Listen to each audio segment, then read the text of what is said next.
আজকে আমরা এমন একটি গুরুত্বপূর্ণ বিষয় নিয়ে আলোচনা করব যা আমাদের জীবনের দুটো দিককে স্পর্শ করে, আমাদের আর্থিক জীবন এবং আমাদের আধ্যাত্মিক জীবন। আমাদের দৈনন্দিন জীবনে বেঁচে থাকার জন্য আর্থিক সচ্ছলতা একটি গুরুত্বপূর্ণ ভূমিকা পালন করে। অনেকে মনে করেন যে বাইবেল শুধু গরিব থাকতে বলে, কিন্তু বাইবেল আমাদের শেখায় কিভাবে বুদ্ধিমানের মতো আমাদের আর্থিক জীবন পরিচালনা করতে হয়। ঈশ্বর চান আমরা আর্থিক দিক দিয়ে শক্তিশালী হই, যেন আমরা আমাদের এবং আমাদের পরিবারের প্রয়োজন মেটাতে পারি এবং ঈশ্বরের রাজ্য সাহায্য করতে পারি।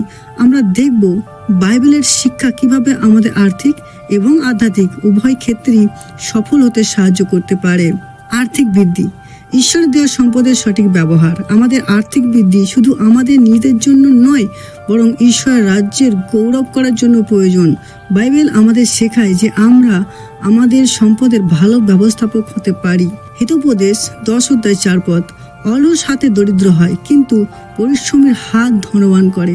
ঈশ্বর চান আমরা কঠোর পরিশ্রম করি এবং আমাদের আয়ের সঠিক পরিকল্পনা করি। কিভাবে আর্থিকভাবে বেড়ে উঠবেন? কঠোর পরিশ্রম এবং পরিকল্পনা। অলসতা ত্যাগ করে কঠোর পরিশ্রম করা বাইবেলের নীতি। নিজেদের আয় ব্যয়ের হিসাব রাখা এবং অপ্রয়োজনীয় খরচ কমানো গুরুত্বপূর্ণ। ঋণ থেকে দূরে থাকা। হিতোপদেশ 22:7 অপ্রয়োজনীয় ঋণ আমাদের আর্থিক স্বাধীনতা নষ্ট করে দেয়। ধনী গরিবের উপর কর্তৃত্ব করে এবং যে ধার করে সে ঋণদাতার দাস। দান ও উদারতা। বাইবেল আমাদের উৎসাহিত করে যেন আমরা আমাদের আয়ে 10% বা তার বেশি ঈশ্বরের রাজ্যের জন্য দিই। এটি ঈশ্বরের প্রতি আমাদের কৃতজ্ঞতা প্রকাশ করে এবং তিনি আমাদের আরো আশীর্বাদ করেন। মালাকি 3:10 তোমাদের সমস্ত 10% ভান্ডারে আনো, যেন আমার গৃহে খাদ্য থাকে। দ্বিতীয় বিষয়, আধ্যাত্মিক বৃদ্ধি। ঈশ্বরের সাথে সম্পর্ক স্থাপন। আর্থিক সফলতার পাশাপাশি আমাদের আধ্যাত্মিক জীবনকে অবহেলা করা উচিত নয়, কারণ আমাদের জীবনের মূল উদ্দেশ্য কেবল টাকা উপার্জন করা নয়, বরং ঈশ্বরের সাথে সম্পর্ক স্থাপন। মার্ক তার 8:36 কারণ মানুষ যদি সমস্ত জগৎ লাভ করে কিন্তু তাহার প্রাণ হারায়, তবে তাহার কি লাভ হইবে? অর্থাৎ পৃথিবীর সমস্ত সম্পদ লাভ করেও যদি আমাদের আত্মা ধ্বংস হয়, তবে তার কোনো মূল্য নেই। কিভাবে আধ্যাত্মিকভাবে বেড়ে উঠবেন? নিয়মিত বাইবেল পড়া ও প্রার্থনা। বাইবেল হলো আমাদের আধ্যাত্মিক পথ প্রদর্শক। প্রতিদিন বাইবেল পড়া এবং প্রার্থনার মাধ্যমে আমরা ঈশ্বরের সাথে কথা বলি। মণ্ডলীর সাথে সম্পর্ক। অন্যান্য বিশ্বাসীদের সাথে সময় কাটানো আমাদের বিশ্বাসকে শক্তিশালী করে। ঈশ্বরের প্রতি বাধ্যতা। বাইবেলের নির্দেশ অনুযায়ী জীবনযাপন করা আমাদের আধ্যাত্মিক জীবনের ভিত্তি।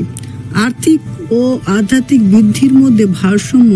আমাদের জীবনের আসল চ্যালেঞ্জ হলো এই দুই ধরনের বৃদ্ধির মধ্যে সঠিক ভারসাম্য বজায় রাখা। 1 তিমথিও তার 6:10 কারণ টাকার প্রতি আসক্তি সকল মন্দতার মূল। এখানে টাকা নিজে মন্দ নয়, কিন্তু টাকার প্রতি লোভ মন্দ। বাইবেল সতর্ক করে যে সম্পদের প্রতি অতিরিক্ত আসক্তি আমাদের ধ্বংস করতে পারে। সঠিক মন মানসিকতা। আমাদের মনে রাখতে হবে আমাদের আর্থিক সফলতা ঈশ্বরের গৌরব করার একটি উপায় মাত্র। যখন আমরা আর্থিকভাবে দৃঢ় থাকি, তখন আমাদের আধ্যাত্মিক জীবনও সমৃদ্ধ হয়, কারণ আমরা আমাদের সম্পদ দিয়ে ঈশ্বরের কাজ করতে পারি এবং আমাদের অভাবী ভাই বোনেদের সাহায্য করতে পারি। ঈশ্বর চান আমরা তার সাথে গভীর সম্পর্কের মধ্যে দিয়ে আধ্যাত্মিকভাবে বৃদ্ধি পাই এবং একই সাথে আমাদের জীবনের দায়িত্বগুলো সঠিকভাবে পালন করে আর্থিকভাবে বৃদ্ধি লাভ করি। যখন আমরা আমাদের জীবনের কেন্দ্রবিন্দুতে ঈশ্বরকে রাখি এবং আমাদের আধ্যাত্মিক বিষয়গুলো তার নীতির উপর ভিত্তি করে পরিচালনা করি, তখন তিনি আমাদের পথ দেখান। আসুন আমরা এমনভাবে জীবনযাপন করি যেন আমাদের আর্থিক সফলতা ঈশ্বরের রাজ্যের জন্য একটি আশীর্বাদ হয়ে ওঠে এবং আমাদের আধ্যাত্মিকতা জীবনের সব সিদ্ধান্তকে পরিচালনা করে, যেন আমরা এই দুইভাবে বৃদ্ধি পেতে পারি। ঈশ্বর প্রত্যেককে আশীর্বাদ করুন। ধন্যবাদ।